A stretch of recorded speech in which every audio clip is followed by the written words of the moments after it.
श्रावण मास शुक्ल पक्ष की कामिका एकादशी व्रत पारण के दिन पूजा का शुभ मुहूर्त, महिमा और कथा जानें। श्रावण मास में कामिका एकादशी व्रत पारण के दिन पूजा का शुभ मुहूर्त वेद, पुराण और शास्त्रों से विदित होता है कि सही समय पर की गई पूजा को देवता स्वीकार करते हैं। अन्य समय में की गई पूजा का लाभ नहीं मिल पाता, क्योंकि देवता उन प्रार्थनाओं को स्वीकार नहीं करते। दिन में पूजा का समय सुबह ब्रह्म मुहूर्त में 4:30 से 5 बजे के बीच, दूसरी पूजा सुबह 9 बजे, तीसरी पूजा दोपहर 12 बजे तक, चौथी पूजा शाम 4 से 6 बजे के बीच और पांचवी पूजा रात के 9 बजे से पहले करनी चाहिए। दोपहर के समय पूजा करना फलदायी नहीं होता है, क्योंकि यह नारायण का समय होता है जब व्यक्ति पितरों को तर्पण करता है। शाम 5 बजे के बाद दीपक जलाकर पूजा कर सकते हैं। योग और ध्यान सिद्धांत अनुसार शरीर में सुषुम्ना नाड़ी जब चल रही हो उसी समय पूजा पाठ करना चाहिए।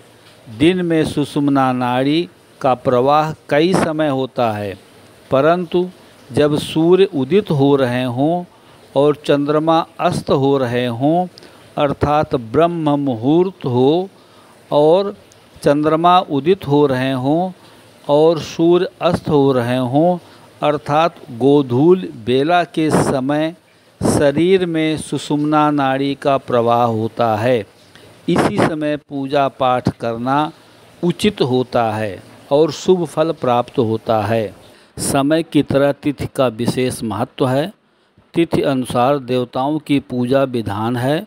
मानव शरीर के अंगों पर अलग अलग देवताओं का आधिपत्य होता है। मन और बुद्धि पर भगवान विष्णु का आधिपत्य होता है। ब्रह्मांड के सौर मंडल में उपस्थित ग्रहों की सूर्य की सतत परिक्रमा करने के कारण अमावस्या तिथि और पूर्णिमा तिथि को क्रमशः सूर्य और चंद्रमा का प्रभाव पृथ्वी पर अधिक होने के कारण वायुमंडलीय दबाव ज़्यादा हो जाता है और उसके बाद घटते क्रम में एकादशी तिथि को वायुमंडलीय दबाव सबसे कम हो जाता है, जिसकी अनुभूति पृथ्वी पर उपस्थित जल स्रोत जैसे नदियों और समुद्रों में उठने वाले उग्र और अधिक ऊंचाई की लहरें, जिसे ज्वार भाटा के नाम से जाना जाता है, किया जाता है। उसी तरह मानव की आत्मा और मन भी प्रभावित होता है। मानव जो कुछ भी खाता पीता है उसकी अनुभूति उसके मनमय कोश द्वारा चौथे दिन हो पाता है।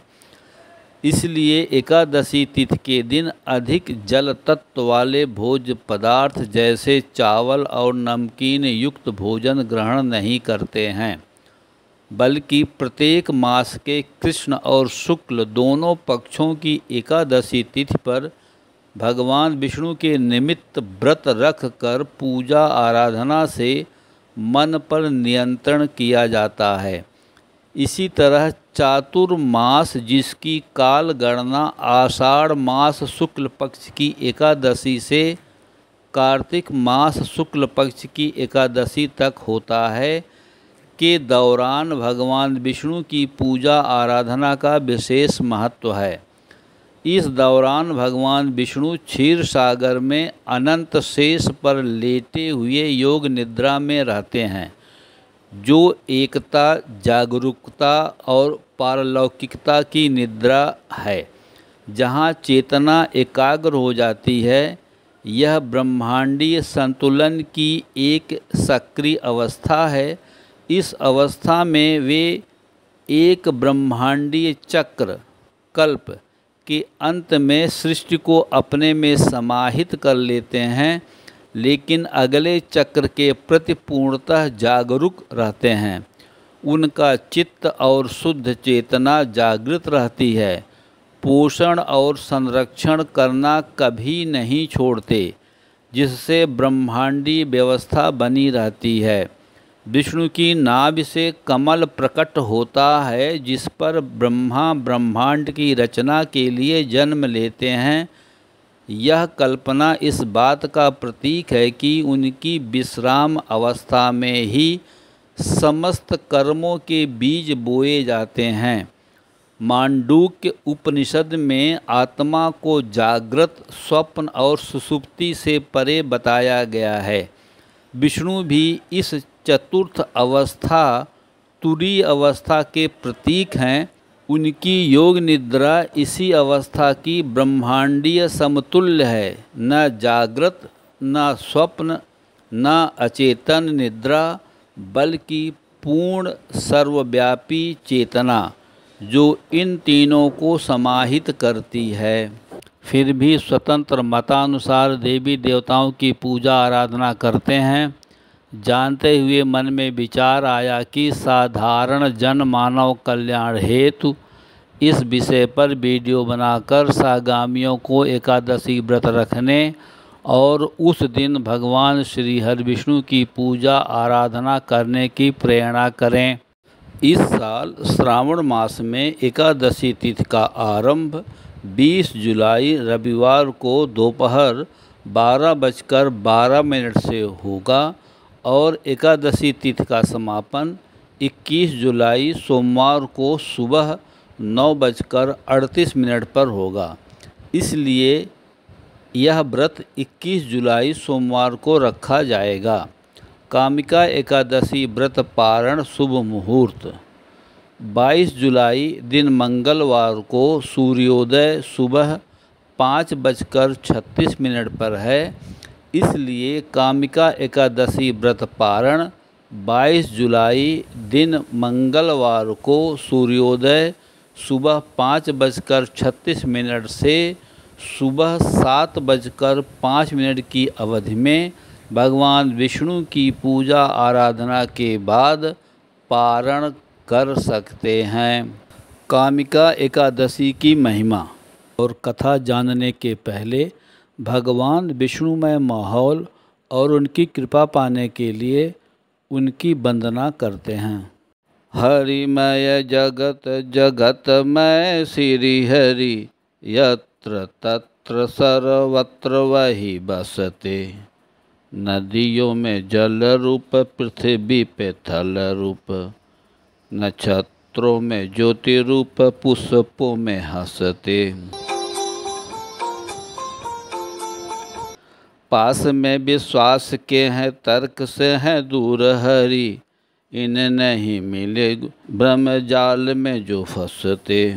इस उस से जो पूछे, निज घट में न ढूंढे, ऐसे मूढ़ हरि के दरस को तरसते। ऐसे जीव हरि की कृपा को तरसते, ऐसे जीव हरि की कृपा को तरसते।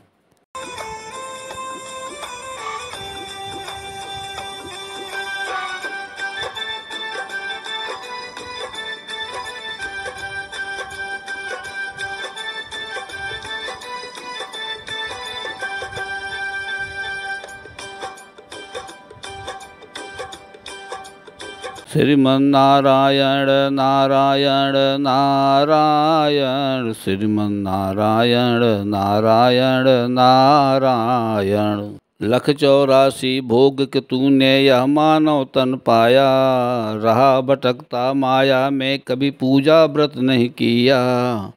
रख ले एकादशी व्रत, रख ले एकादशी व्रत, रख ले एकादशी व्रत, भजले नारायण नारायण नारायण। मैं रोज हरि गुण गान करूं, एकादशी व्रत जरूर करूं। पूजा पाठ करूं, तुम्हें याद करूं, योगासन में तेरा ध्यान करूं। इतने भक्तों के रक्षक तुम, मेरा उद्धार करोगे कभी न कभी। यदि नाथ का नाम दया निधि है, तो दया तो करेंगे कभी न कभी। संसार का सुख दुख देख लिया, मैंने जान लिया हरि नाम लिया। तेरे सिवा ना कुछ मेरा, प्रभु ध्यान दोगे कभी न कभी। यदि नाथ का नाम दया निधि है, तो दया तो करेंगे कभी न कभी। वंदना के बाद एकादशी की महिमा में पहले पर ब्रह्म और जीव को समझते हैं। पर ब्रह्म मात्र संकल्प लेते हैं और महामाया पूर्ण करती हैं।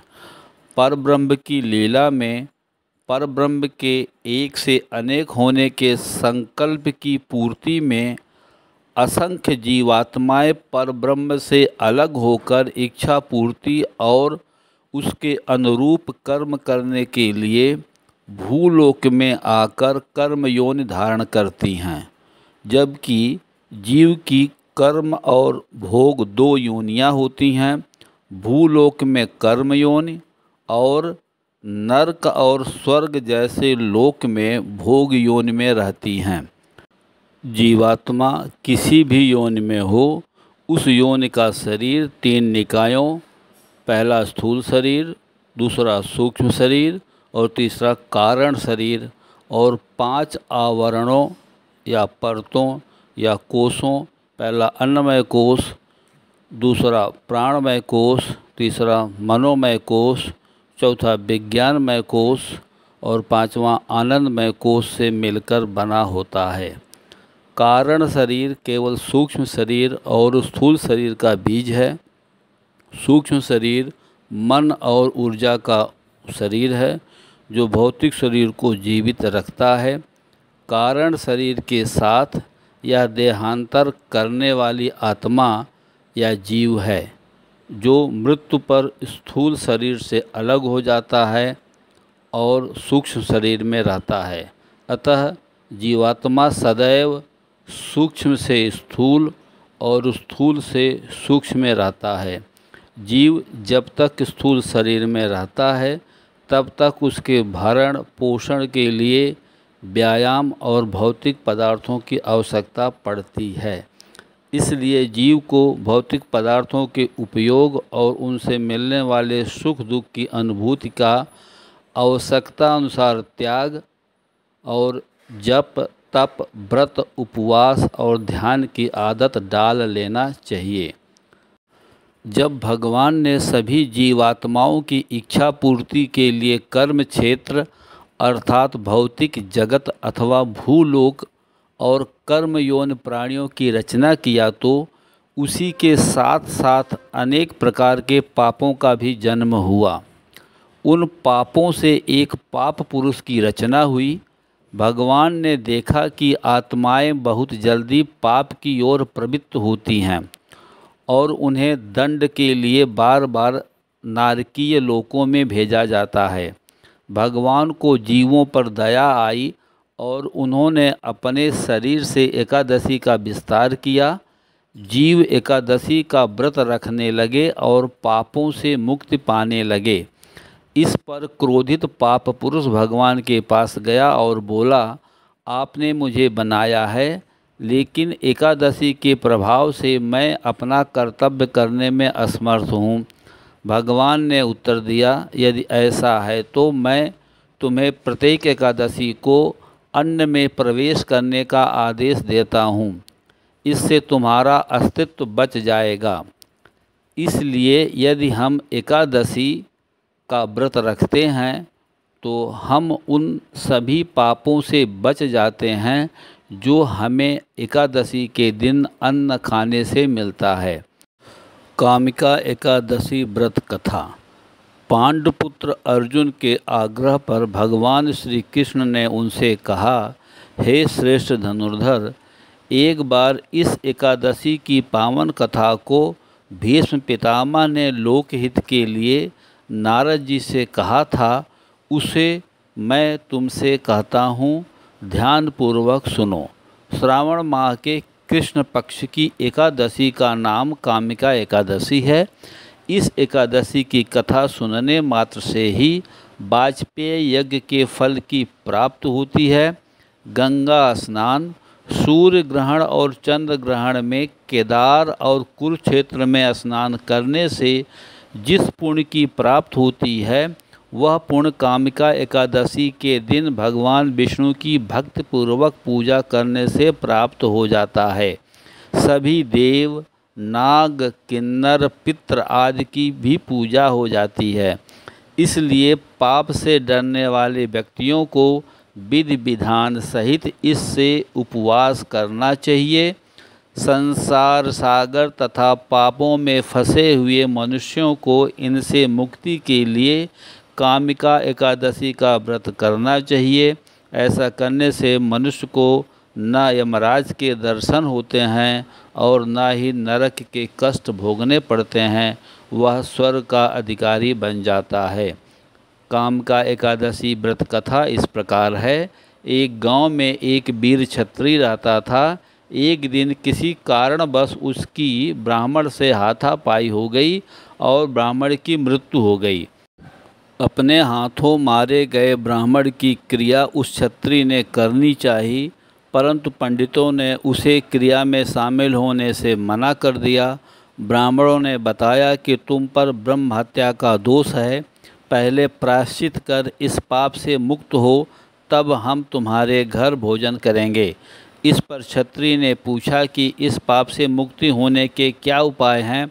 तब ब्राह्मणों ने बताया कि श्रावण माह के कृष्ण पक्ष की एकादशी को भक्ति भाव से भगवान श्रीधर का व्रत एवं पूजन कर ब्राह्मणों को भोजन करा के सदक्षिणा के साथ आशीर्वाद प्राप्त करने से इस पाप से मुक्ति मिलेगी।